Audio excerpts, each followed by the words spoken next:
Hi, Elizabeth. Thank you so much for joining the You Love and You Learn podcast. Hi, Sarah. Thank you for having me on today. Yeah, I've been looking forward to talking to you. And one thing that really stood out to me is that you call yourself the love strategist. And I thought that was such a cool name because I don't know, I would love to hear first what it means to you and then kind of what I interpreted as actually when I first came across it. But can you share more about how you came to call yourself that? Yeah, so I think that, it's interesting in life that when we endeavor to do something, that we go through a lot of angst of figuring it out. We get mentors, go and study all the best ways to do that particular thing, whether it's like getting a promotion at work or going into a certain career. But when it comes to love, we're a little more haphazard about it. And I just think that when you are in a relationship, there's a lot of intentionality that goes into it. And there is a strategy to relationships that are successful. It might not be something that's ironclad where people have a bunch of rules written out, but there are strategies that do work with relationships, and we have enough evidence now to see that. And so I just think that when people approach relationships, that there should be more intentionality and it shouldn't be as haphazard, and that we should be willing to go into it the same way when we're learning a new craft or a new skill or a new hobby, really digging deep into understanding all the nuances of relationships. Yeah, I think that's so powerful because that's exactly what I was thinking is that at first you don't think of love as needing a strategy almost because of these romance movies or just the narratives of like, well, love should just be easy and come naturally. And so when I saw the word strategist, I really resonated with it because I do believe that there is strategy to it, but it almost doesn't sound as sexy as people want love to be, to have a strategy. Have you ever come across that resistance with your work? Oh, absolutely. People are definitely still looking for the butterflies and the excitement of a relationship. And I think that does exist in a relationship. We're not robots. Love is very much emotion based too. But I do think there's other components of it that we miss because we focus so much on the more generic parts of the relationship. And that's why you see a lot of relationships that start very strong but then they falter over time. And I mean, and the reality is we see a lot of romantic movies that present relationships a certain way. We see a lot of reality shows that present relationships a certain way. And we tune into those shows for different reasons, but it's really not creating that realistic view of a relationship because once the cameras are off, we're not really getting the full view. We're only getting snapshots or one point of that relationship. But I think because those are constantly reinforced, that's what people naturally lean into. And I'm always surprised by that. But when I'll talk to people, they'll literally repeat something they've seen and they'll say, yeah, I'm this too. And I'm like, what? I'm like, wait a minute, let's talk about that. And so I think it's really important that we have these conversations and honestly talk about what a relationship encompasses. So when people get into a relationship, they know what real looks like versus what they think it might be. Yes, I believe that is so true. And when I was looking more into your story, there was something really powerful you shared, which was that part of your journey was realizing that you were playing a part in self-sabotaging relationships in your life. And I'd love to talk more about that because I think that's something that can happen very easily and often unintentionally, of course. But I'd love to hear like maybe a little bit more about how that showed up for you and then how someone else can begin to identify if they may be in self-sabotaging patterns. Yeah, so I literally fell into becoming a relationship coach quite accidentally. So I want people to know that when I take off my relationship hat, I still have the same struggles, the same challenges that you do. It's just I have a little more awareness around it, but still I forget. And still in that moment, I'm human. I'm not a robot. I have emotional responses just like everyone else does. So to your point, when I look at like some of the things that would happen in relationships and I really started analyzing what was going on in my relationships, I realized there was this self accountability piece I was missing. It was easy to look at the other side and constantly say, well, it's this thing in them, or why do I attract this? But I really had to get deep with myself and realize that I had a contributing factor because I was the common denominator in those relationships too. And there's this great quote where it says, you're 50% of the problem and 100% of the solution. And Mm. that quote resonated with me when something happened in my life. So I had a friend and we were having a conversation. And he says to me, I was complaining about a relationship. And he said, it's you. And I'm like, what? That was not the support I was thinking that I needed at that moment. I was waiting for my friend to jump in and say, it's them. And he said, "It's you." And so I went to bed. I remember being like, "It's me. I don't get it." And so then I went back to my friend and I'm like, "What do you mean?" And they're like, "You're the one choosing these situations. And then you're also acting in this way." And it was a really good, it was good feedback because they had had a chance to observe me from the outside. And I think you could relate to this, Sarah. This is what we do as coaches. It's the hardest person to see is ourselves. So even though I'm a coach, I cannot always see how someone else is seeing me. I can't see how someone else is seeing me in a relationship unless I dig into that out of curiosity and ask them. So it was really funny. I went back to them. We had a conversation and I said, they're right. I started looking at my relationships. I even went back to people I had dated before and I was like, tell me about like your experience and what you perceived. And I was able to start picking up on what I call like your relationship blind spots. We all have them. Every one of us has a red flag. Everyone has something that they do that either when they're triggered or they're not triggered, it's just part of our habit. And so I want people to feel like it's okay that they can actually get past it, but we spend years operating this way in our relationships. And the only way to really shift it is to kind of analyze and look at it differently and reflect and then change the behavior. And even when you're changing something, it's still easy to go back to what's comfortable. Yeah, absolutely. What I took away from that is sometimes the other person isn't the only one with red flags, that you actually might have some of your own to look into. Yeah, like I would be sometimes in relationships with people who were great, and I would sometimes be looking for a reason or for something to go wrong or for the other shoe to drop. I mean, I think when you go through difficult situations, so I've been married before, then I got divorced. I dated as a single person, then I dated as a divorcee slash single parent, and then I remarried. But through all those journeys, I had to really like figure out some things. Like one thing I was not good at doing was like I was choosing people who were emotionally unavailable. And Mm, then where they were emotionally unavailable, I'm like, they're not showing up for me emotionally. But it was almost like a safeguard so mm, that I wouldn't get hurt in a way. Like I knew the behavior would happen. I could capitalize on that as opposed to being accountable and saying, hey, you're choosing people who have this characteristic. And so I think it's hard sometimes for people to get real with themselves on relationships because you really do have to say, I am not perfect at this thing. I have a challenge in this area. And that could feel really uncomfortable. It's like going to therapy. At first, people think, okay, I'm going to go to therapy. Especially if you're in couples therapy, they're going to tell my significant other what they need to do, blah, blah, blah. You hear this a lot with people. And then they get in therapy and realize, oh, shoot, this is about me. And some people pull back from that process because they don't want to really delve into it. And then some people dig deeper and they come out with some real eye opening aha moments of like things they've been doing that once they change, it totally shifts their relationships with themselves, with others, how they operate in their life. So it's not an easy journey, but I think sometimes you have to get uncomfortable to get comfortable, right? So mm. that journey can help you eventually get to the relationship you want. So I focus a lot on healthy relationships and I'm passionate about it, but I do think one piece I talk about a lot is the self accountability piece. Because without it, it's really hard to flourish in a relationship. Yeah, absolutely. And I want to talk to you about both of those pieces. Definitely. One more thing on this thread of that self accountability. If you notice that, let me give an example. So let's say I'm working with someone or I am the someone and I say, my partner just doesn't listen to me, right? But there's, of course, some self accountability piece of, okay, well, how am I speaking to them that makes it maybe hard for them to hear me? You know what I mean? So, how do you, if someone acknowledges, I'm doing things and no one, like, it's not working in my relationship, I feel like there's a missing link and maybe I'm part of the problem and I'm sabotaging it in some way, they come to this aha moment. What then can they do to actually take action on it? Yeah, so I think there's a couple of things. Whenever we have a problem or a challenge with something, it's rooted in something. So I'm a big believer in digging into like what has created that. So it's really interesting when you think about relationships and how we interact in our relationships. And a lot of it does go back to like our childhood and how we grew up and what we observed and the behaviors we observed. We just pick it up. It's natural.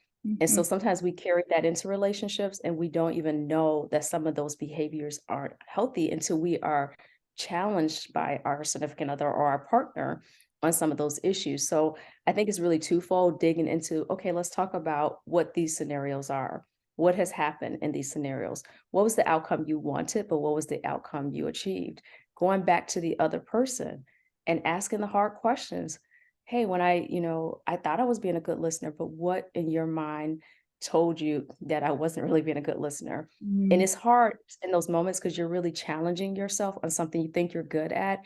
And the normal stance is to become defensive about it. So there's listening to understand, and there's defensive listening. Defensive listening is when we're in an argument or a discussion with someone we care about, and it's like they're telling us things, but we are immediately like, no, no, no, no, no, no. And it's not that what they're saying is always completely right, but what they are saying is their perception of what they think is right. And I mhm. think when you have that clarification, it's a little easier to hear and then actively come up with a solution for it versus immediately defending. Because as soon as you start defending, we've all been there.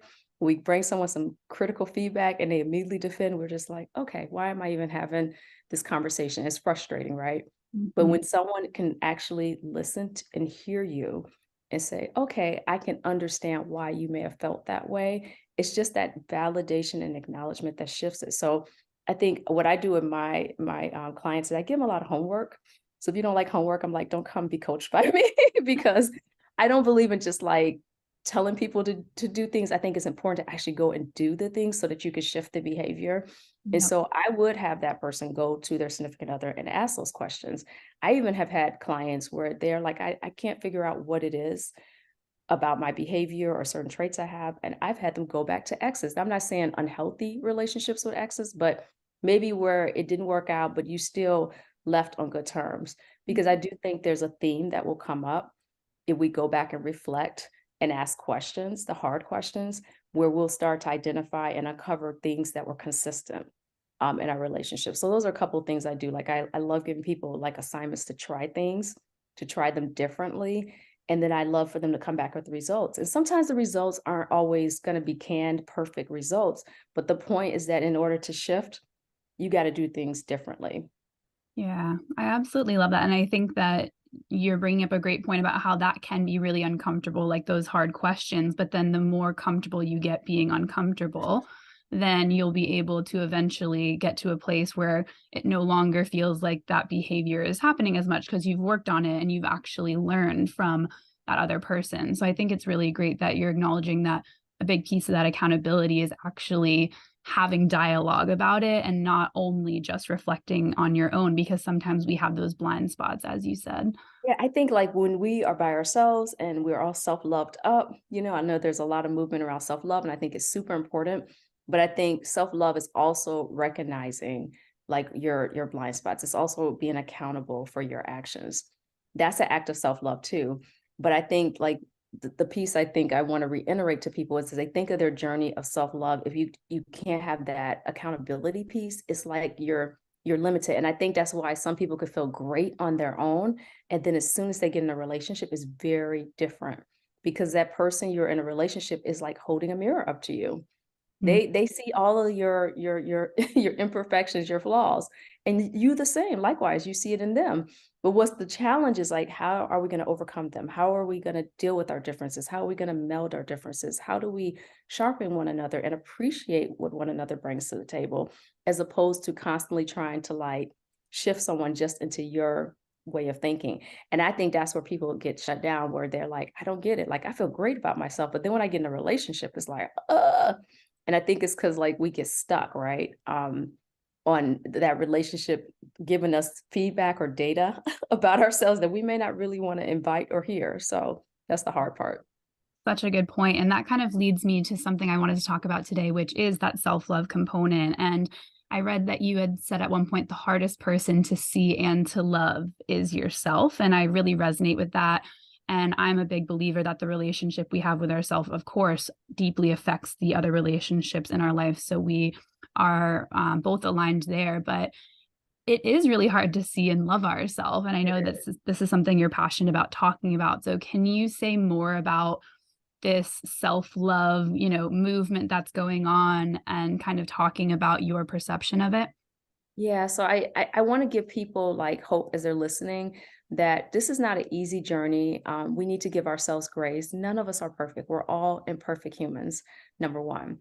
Number two, I mean, personally, I've went through a lot to get to the point of my understanding now, and I'm still growing. So in my marriage, I constantly have to check myself on things. I have to be open to listening to my husband in an active way. I've had to learn how to communicate in a different way in conflict. It's helped me to grow a lot tremendously.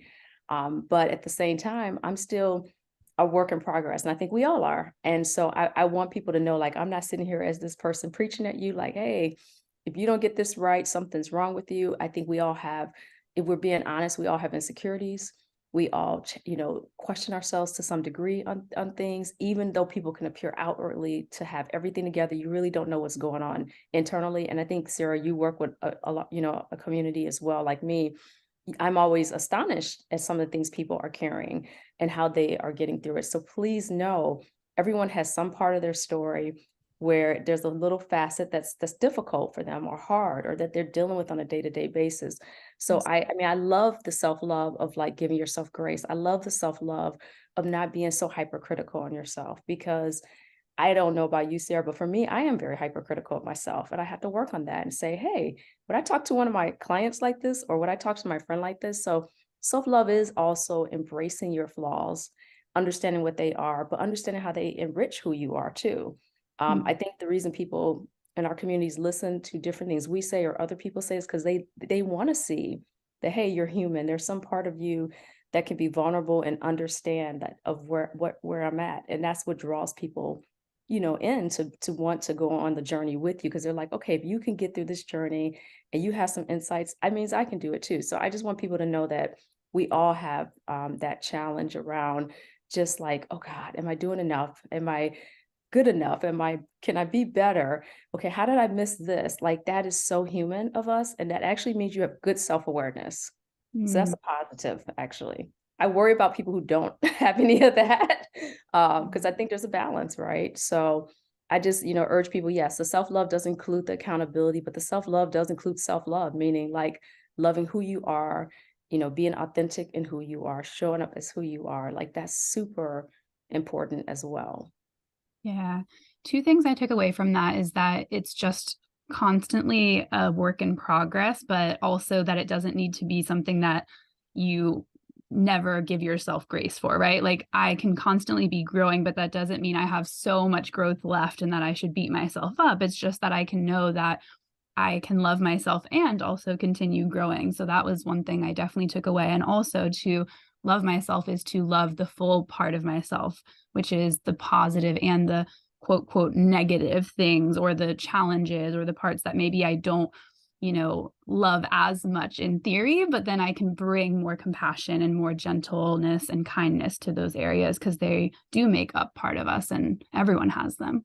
Yeah, and I mean, one person I'll give a shout out to, I don't do any work with her or anything, but Brene Brown has really talked about this a lot. I mean, if people are feeling lost about how to set boundaries, how to show up authentically as themselves, she talks a lot about vulnerability.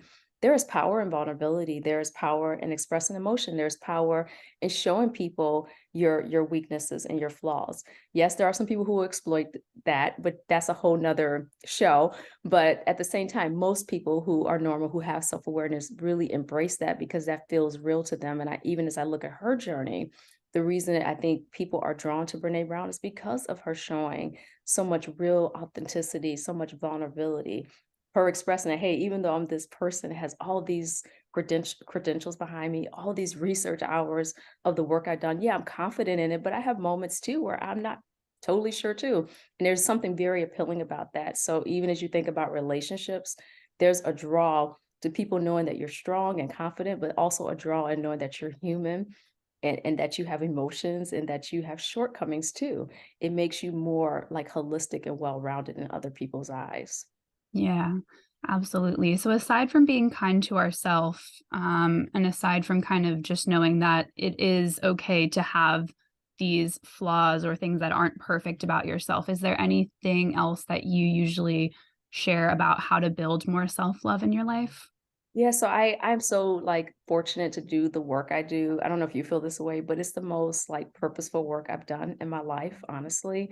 And I've done a lot of great purposeful things, so it's not to negate those other things, but it's just like being able to watch someone transform from not having confidence in themselves or not feeling like they can assert themselves or assert their needs or speak up in a relationship to have what they want or to communicate that to a partner is incredibly rewarding. I'm helping families to patch things up even when they come to this hurdle in the Mhm. road where they just feel like they can't overcome it is so empowering. Like I just I love watching people, and people will like, stay in touch and say, "Hey, I'm doing this now," or I never thought I could do this. I've seen people go off and start businesses and just go off and like, maybe renew their vows, get married. Like all of that is so amazing to me because that's the business I'm in, is helping people to find healthy love. And I just think it enriches your life in so many ways. So I Yeah. don't know. I know it was a long answer to your question, but I enjoy that part of just watching people come to that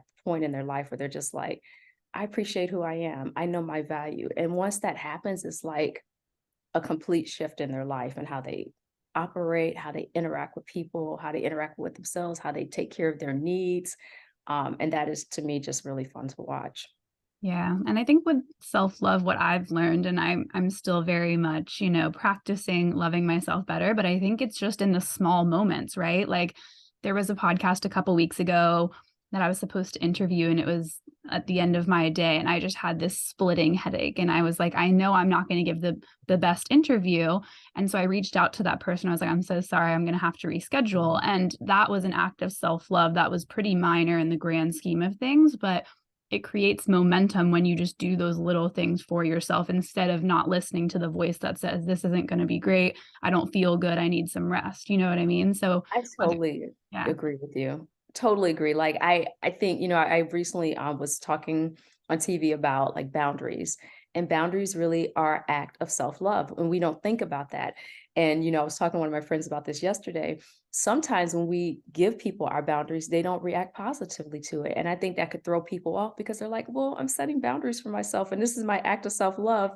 But this person has totally like either, they just kind of aren't communicating with me the same way or their reaction is not what I thought. It doesn't matter in a way because you exercise self-love for yourself.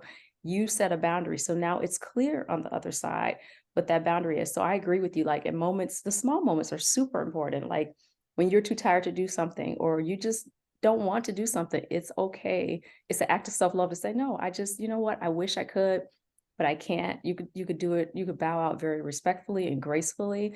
But if that helps to nurture who you are, it's okay. I think there's a balance to that. And it's important in the self-love journey because we think of self-love a lot like to your point, in the bigger ways, but there's so many smaller demonstrative ways that you can exercise the self-love with yourself. So I'm yeah. proud of you for saying no and taking that break.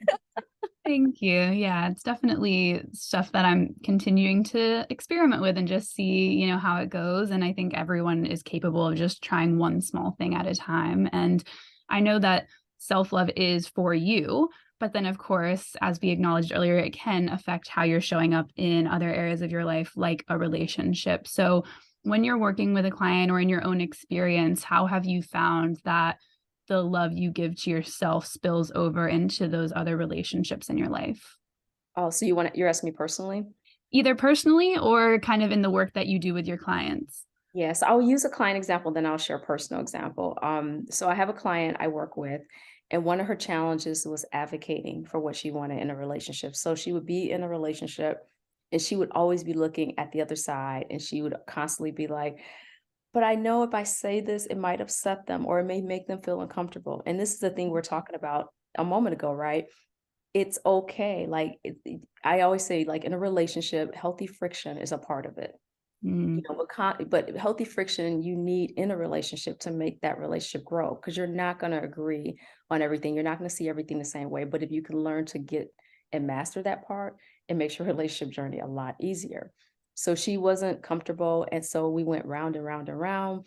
And I started showing her a pattern. And the pattern was like, because she was not advocating or saying what she felt, it was giving her angst. It was giving mm, her anxiety. It was making her continue to meld into like what this person wanted, but it was taking her further and further away from what she wanted.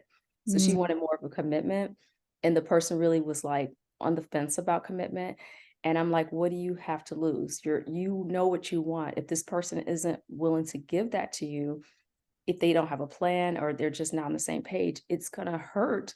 But at least you know it now versus 2, 3, 5 years into it. Mhm. So I have clients, like, I'm gonna be honest, that don't always listen, which is fine because it's a process, right? Mhm. It may take many times because again, we built these habits over years for people to come to a conclusion like, okay, I now see it. And initially she just kept going down that path and it just got worse, worse, and worse.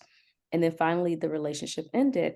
And she said, I got tired. I wanted to know like where it was going.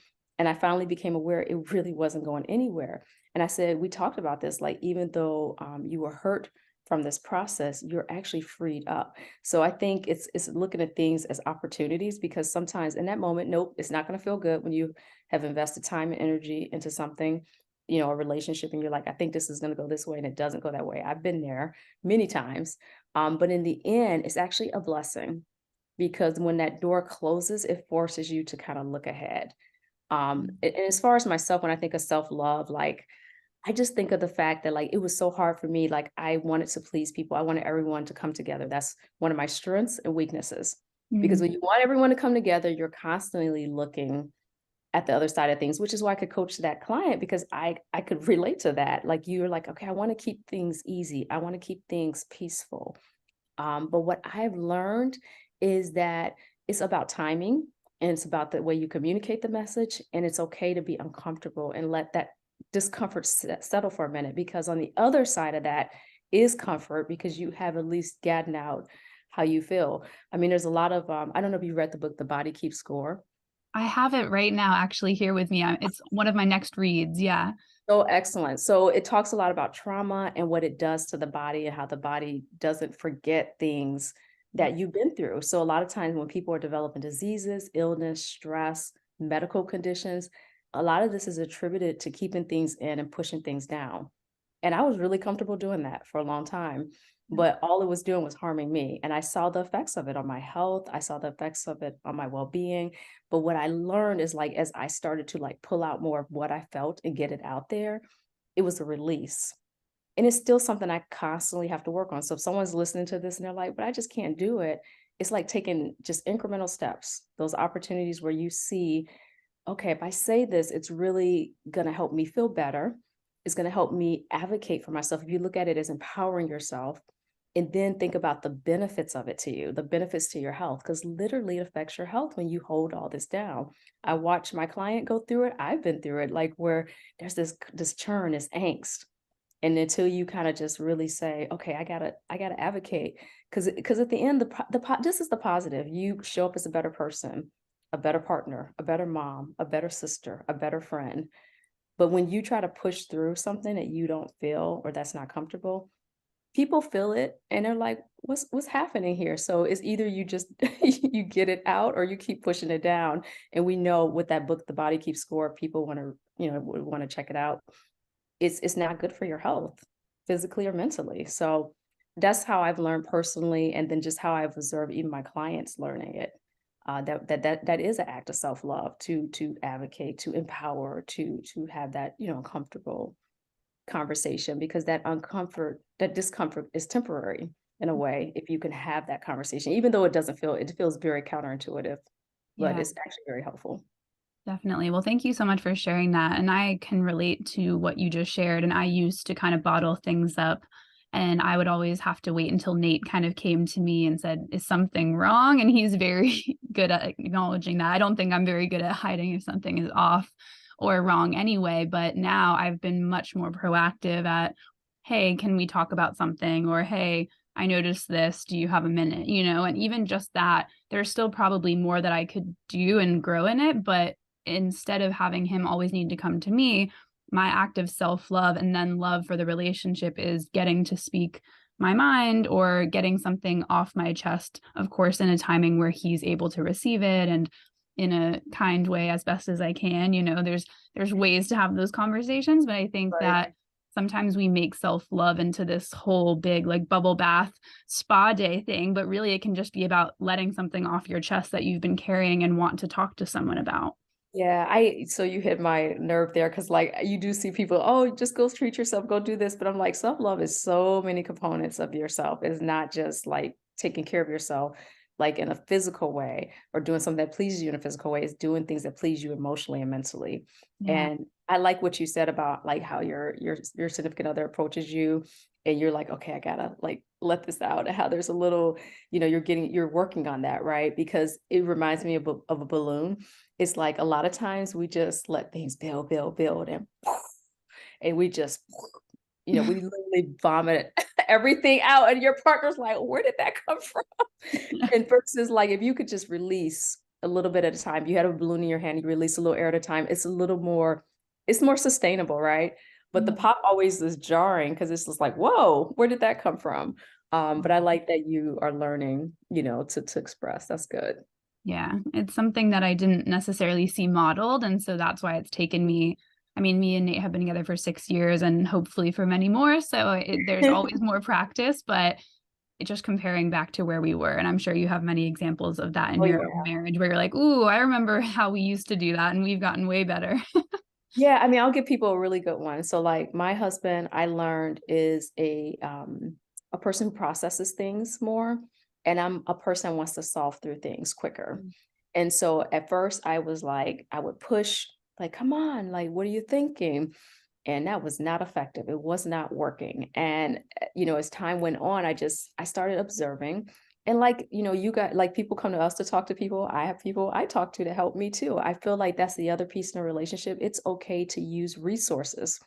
yeah. It's so much easier. Like we try to go at these things by ourselves, but when you engage people where this is their area of expertise, they can give you that like objective perspective that can really help ramp your learning, right? Shorten your learning curve in relationships, or help you identify blind spots. So anyway, we would have these discussions. And so the person said, from what I've observed and what you shared with me, it seems as though like your husband might be a processor, because he comes back and he mentions things, but he's just not doing it as quickly as you would like him to do it.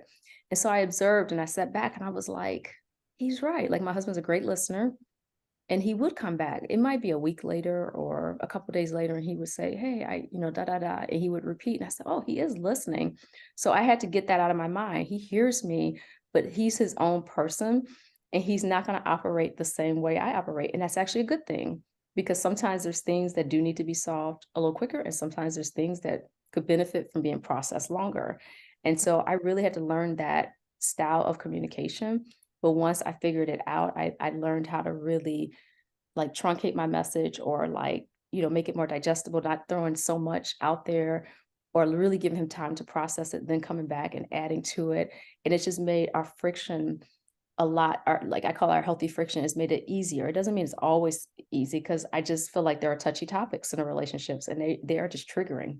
I Mhm. don't care how you present it, but we're not, like I said, we're not robots. As soon as you say certain words, people have different reactions to it. They get, sometimes they get really caught up in semantics. But the point is, I think learning the timing of how to present it, learning your partner's style of how they can receive the information really can make a difference in how you can work through that, conflict. Yeah, absolutely. Well, that also kind of perfectly leads to the next thing I wanted to talk through, which is a little bit more about the strategies that you most like to teach or bring forward to your clients. And because you go by the Love Strategist, I feel like it would be great to talk through some of those. And we don't have to give a specific amount, but maybe like top 2 or 3 that you think are common across most relationships that people could benefit from.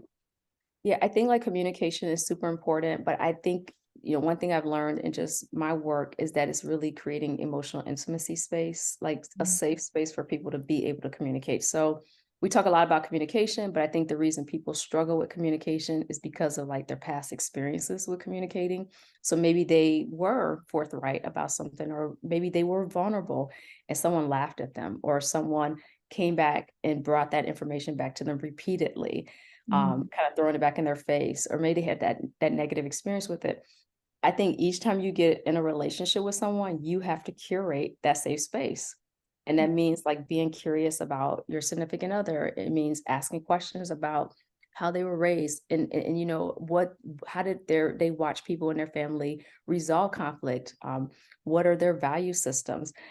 So I think one strategy we don't think about is just really looking, even if you don't feel comfortable asking questions, just observing. So as we're dating someone, we are going to be at some point, hopefully, introduced to their family. And as you watch them around their family, you will pick up tons of cues of how they operate in a relationship, how they communicate, how the family navigates difficult, topics that will give you insights. And then you can ask some follow-up questions.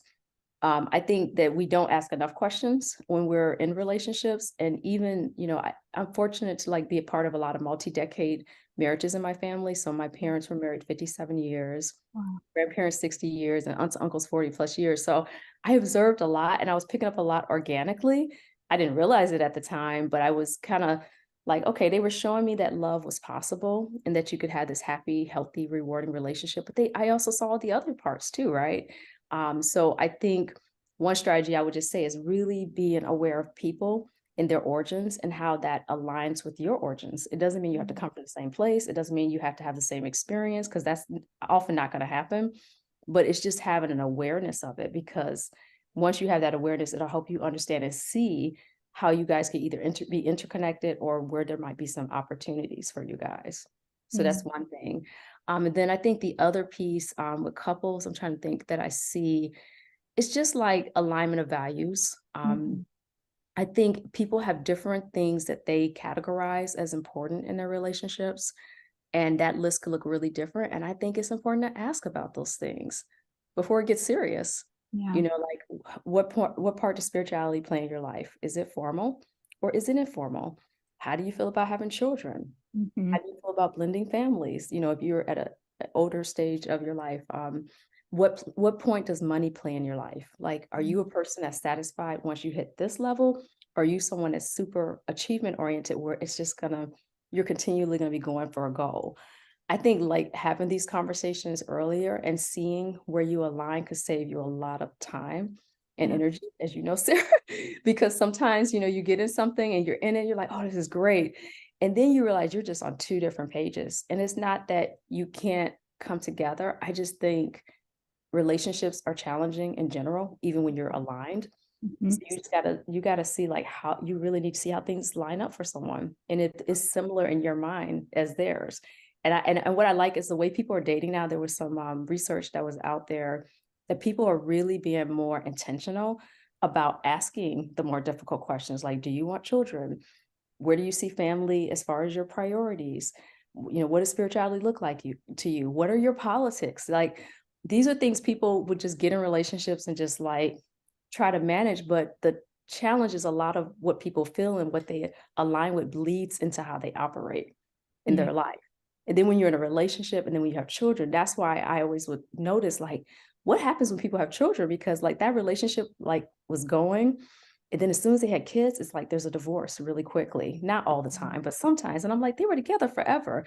But I think what happens is once kids come into play, things become more amplified. They were already there under the surface. And then those styles of how you want to live your life, they just are so different. And people are like, I don't want my kids to go that through that. I don't want my kids to be raised this way. So people then make different decisions. So I Yeah. think the alignment piece and building the safe space for the emotional intimacy, because if you don't have that emotional intimacy, it's very difficult again to like communicate your needs, communicate your wants, communicate the difficult topics. Yeah, and I feel like that emotional safe space is a great starting off point to then go deeper into those values. And I don't know if you've read it, but I love the book 8 Dates by John and Julie Gottman, because they have 8 specific dates where it talks through things like finances, intimacy, family life, spirituality. It's like there's a chapter for each of those big value-based topics, and it gives you prompts and you can kind of like talk through those things. And so I know that when I first heard people talking about like understanding your values, even though it is somewhat intuitive, I don't think we're taught very much about it. And so it can be helpful to have someone guiding you through it. And like you said earlier, dip into other resources. So I think that these types of conversations, just getting curious, and you don't have to be perfectly aligned, but can you accept and respect what this other person is sharing with you? Because you do have people that get together that are totally opposite, but they're just like, you know what? I know this is where they stand here. And even my parents were like that. My mom would be like, okay, we could just agree to disagree. I mean, that's before people would say that, like back in the day. And I just remember being like, so there's still things like you guys don't, she's like, agree on, she's like, absolutely. But they just kind of knew those were their spots, like where they were going to land differently. And they were able to navigate it because they had other things they shared in common.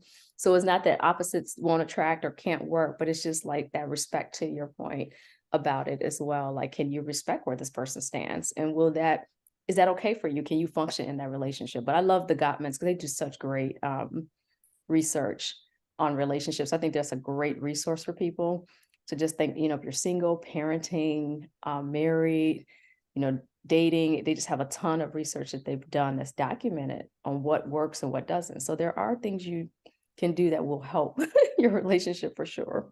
Yeah, absolutely. Well, before we move into the last couple questions, is there anything else about either strategies or self-love or anything else that you want to share? I was just trying to think, like, as people are listening, I'm always trying to think of it from their perspective, like, what do they, want to gain from listening to this podcast? Because, like, they're taking time out of their day to listen to us talk about this. I Yeah. just think when I think back on my relationships, another thing that was really helpful to me, and this is my strategy mind. So, why do I have a strategy mind? I'm gonna give you a little insight into that. I have a broad business background. Mm, I have an MBA. Like, I'm a little nerd about business, mm, how businesses work, how systems are tied together. So, of course, in a relationship, what was Elizabeth looking for? Some kind of system. And this is not to say that relationships are all systems, but there are some systems that consistently help a relationship really work and be successful. So, one thing I did do, and I tell my clients to do, is I put a vision list together before I met my husband because I wasn't picking well. I wasn't choosing. Remember, my gap was like choosing men that were unavailable emotionally, but they would have other attributes that I thought could balance out the emotional unavailability. When I had an aha moment that, like, I really, for me, I prioritized like someone who could emotionally be there because like the other things were important. Like I wanted stability. I wanted a guy that I felt compatible with and all that. But I recognized for me that it was important for me to be able to come home, have a conversation with someone who could emotionally show up in a mature way, who mm, could be responsive, who could support me in that way. Because that was one thing that was hard in my journey of dating men. So I say that to say I created this vision list. And I have I have two different views on lists. Like I think they're important, but I think people get a little crazy with them too. So I feel like there's a balance. I think the list is like your framework, your guidance of like what you ideally would like. It's not superfluous. It's not like attributes that are, like some people say they have to be blonde hair, I'm just throwing this out there, blonde hair, blue eyes, 5'7". I'm yeah. throwing that out there for a guy.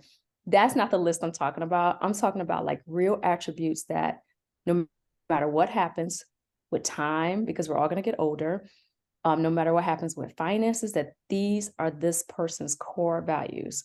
So I Mhm, put together this vision list. It had things like compassion, empathy, sense of humor. I mm, put handsome on there. I don't think you should, if you're going to shoot your shot, I think you should go mhm, for what you want. But I just don't think like I really tried to make it about like what value systems did I feel would be in sync. I wanted someone that was family oriented. I wanted someone that was spiritual. So I put all these things on my list. And so ironically, this list kind of became my little relationship Bible in a way, because mm, when I was in a relationship or dating someone that didn't align with my values, I could see it clearer. I'm a mm, visual person. I'm a writer too. I've written a book called Love You, and he will too. So I'm very creative, but I'm very much I have to see things. So this list was this constant reminder that, wait a minute, Elizabeth, this is not fitting with your guidelines or your framework of what you want. It gave me this like consistency of yeah. what to look for in my relationships. And when people deviated from that, it was much easier for me to say, you know what, this might not be for me. Mhm, And so I created this list. So I know it's a long story, but long story short, when I met my husband, when I looked at this list, and I really at that point already had the list kind of embedded in my head, I was like, man, this guy really lines up. I don't think I would have been able to see it clearly, honestly, mm, because there was a lot of distractions, right? There were other people, but it was like, I'm like, no, they're not showing up like him. Like he really cares. Like he would mhm, call when we, first start talking, check in on me. And it was like a conversation that was new to me, like a real conversation, not a like, hey, can I come hang out? Can we go here? But like, hey, what's on your mind? mhm, Conversation. What are you thinking? What do you think about this? And I was like, this is different. And then later on, I found out after we were married, my husband also had a list. mm, So he had his list of like what his vision was for his partner. And Mm. he would keep it. I never knew this, like, to after we were married, and so I was like, "Wow, that's very interesting." And so I say that to people to say that, like, sometimes to get clarity, that's why I encourage people to journal. That's why I encourage people to go back and ask questions, because self-reflection is a super powerful thing that we often underestimate. But a lot of times, just to get yourself over a hurdle, you have to remind yourself of what you want to achieve. And sometimes visually seeing it or seeing that you are making progress can be very powerful to you continuing down that road. So that would be my extra bonus tip. I love that. That's so well said. And I also think too, and I don't know if you would resonate with this or agree, is that if you're already in a relationship, you can still set visions for how you want to grow with that person, like having those conversations and checking in and making sure that you're kind of having somewhat of a shared vision. Of course, you can each have your own individual dreams and goals, but having that shared relationship vision, I think, can be so helpful. And just working on things as a unit can be powerful. Oh my God, yes. Like, if you think of a business, it always has a vision, a mission, and goals, right?